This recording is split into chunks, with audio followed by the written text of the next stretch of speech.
everybody, and welcome to Final Play Sports Wrap. I'm your host, Pete Lubar, and today we're covering the Big 12 and our Big 12 weekly wrap-up. And it was a pretty exciting week for the Big 12, week 11. There was only 5 games in the conference, but the big one was the big one nationally as well between Texas Tech and BYU, and it certainly flipped the standings in the Big 12. Texas Tech hosted BYU in the game of the week in both the conference and the country. Both teams were ranked in the top 10 of the college football playoff standings.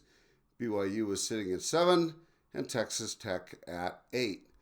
Tech got out to a 10-point lead in the first period and never looked back as they dominated the Cougars 29-10. The Red Raider defense limited the Cougar offense to 68 yards on the ground on 27 carries. I can also say that they completely bottled up Bachmeier and Bear Bachmeier, and he did not look great in that game. BYU had an interception and 2 fumbles during the game, which didn't help. And they were 3 for 14 on third down. The win moves the Red Raiders into first place in the Big 12 conference with a 6-1 record. They are a half game lead over both BYU and Cincinnati. Obviously, they have the tiebreaker against BYU. And BYU and Cincinnati play in a couple of weeks, and one of those teams will obviously drop down a notch. So, great win for Texas Tech. They look fantastic at home. The defense is awesome, and they look like a college football contender, playoff contender, and so congratulations to them. Iowa State knocked TCU out of the Big 12 conference race with a hard-fought 2017 victory over TCU. The game went back and forth as Iowa State scored first, but failed on the 2-point attempt. TCU fought back with a field goal and a third quarter TD to lead 10-6. Heading into the fourth quarter, they pushed the lead to 17-6 before giving up 2 TDs to Iowa State. TCU dominated the offensive statistics, generating 432 yards of total offense to 272 for the Cyclones, and they had 30 first downs to 15. However, Josh Hoover threw for over 300 yards and 1 TD, but it was not enough. As the Cyclones get the victory, TCU drops to 3-3 in conference. Houston nipped UCF 30-27 in Orlando to stay a game back in the standings. Houston did everything they could to give this game away in the first half, as Connor Wegman was not sharp in the early going. He had 2 interceptions in the first half, and UCF had a 24-17 lead at halftime. The Houston defense showed up in the second half to limit the Knights to a field goal.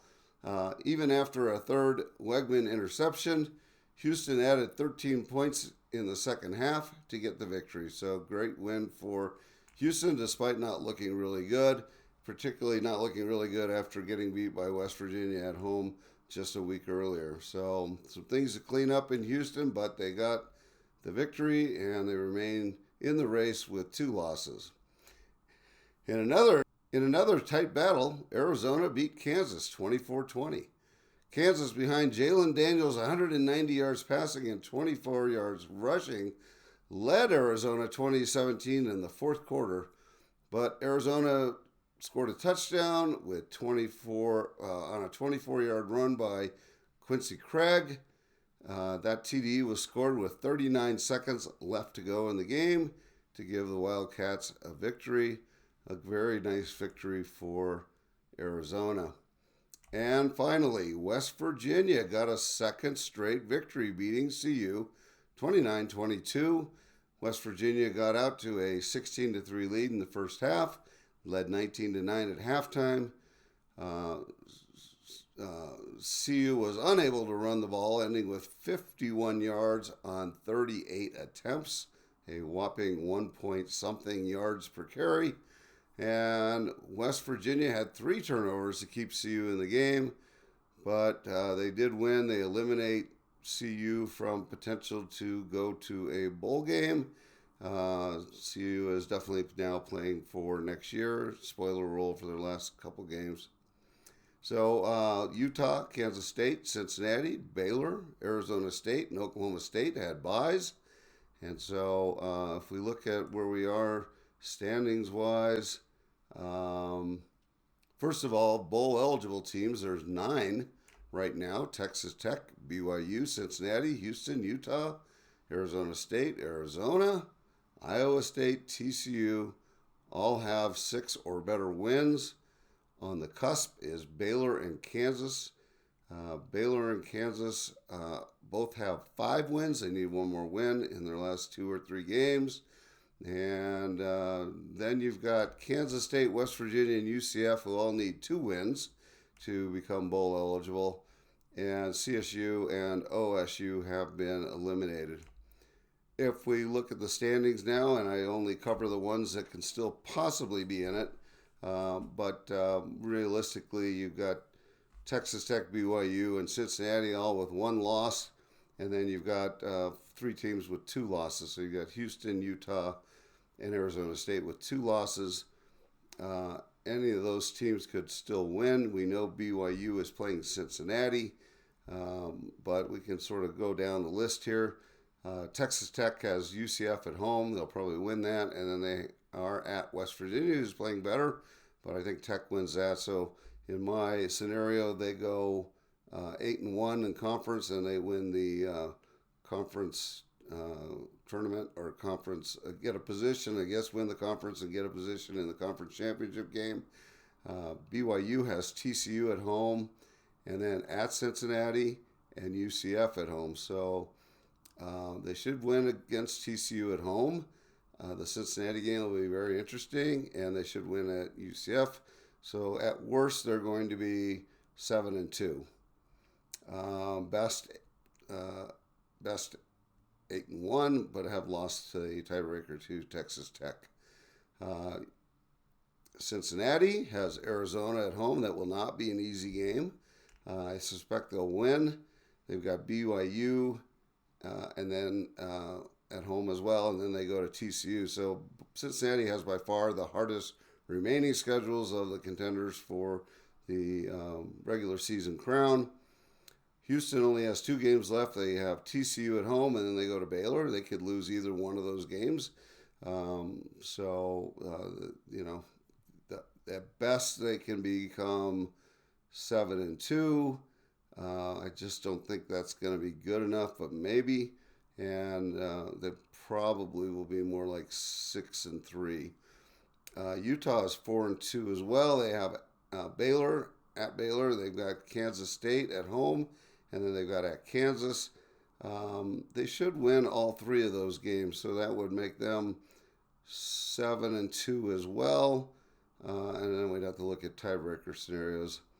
And then ASU has West Virginia at CU and Arizona. They should win all 3 of those games, and they would go to 7-2 as well. I'll have to figure out the tiebreaker scenarios if 3 or more teams have 2 losses. So if we look ahead to next week's schedule, all the games are on Saturday this week. We've got Arizona now at 6-3 and 3-3 at Cincinnati. Cincinnati is a 6.5-point favorite. I expect Cincinnati to win that game, so we're going to say we'll take Cincinnati and give the points. Kansas State playing at Oklahoma State. Kansas State is 4-5. Had been playing really good lately. Oklahoma State 1-8. It's plus 19.5 for Oklahoma State. So, I mean, they're giving up a lot of points. They haven't shown any ability to stop anyone on defense. I think Kansas State is just good enough to cover. My guess is the score will be something like, 40-14, something like that. West Virginia at 4-6 now, 2-5 overall, travels to Arizona State. Arizona State is a 10.5-point favorite. I would take Arizona State and take the points. UCF is traveling to Texas Tech. Texas Tech is a 23.5 point favorite. I would think Texas Tech would cover that one quite easily. Utah is 7-2, and they are traveling to Baylor. Baylor is 5-4 and 3-3 in conference. Baylor is an 8.5 point dog. I would think Utah, coming off a bye, would be rested and ready to go, and I think they win that game. TCU travels to BYU. BYU is a 5.5 point favorite. I would take BYU and give the points. And so that's next week. We have Iowa State, Kansas, Houston, and Arizona on their last bye week. So that is it. I hope you enjoyed this. If you did, please subscribe. And I hope you have a great day. Thanks, everybody. Bye.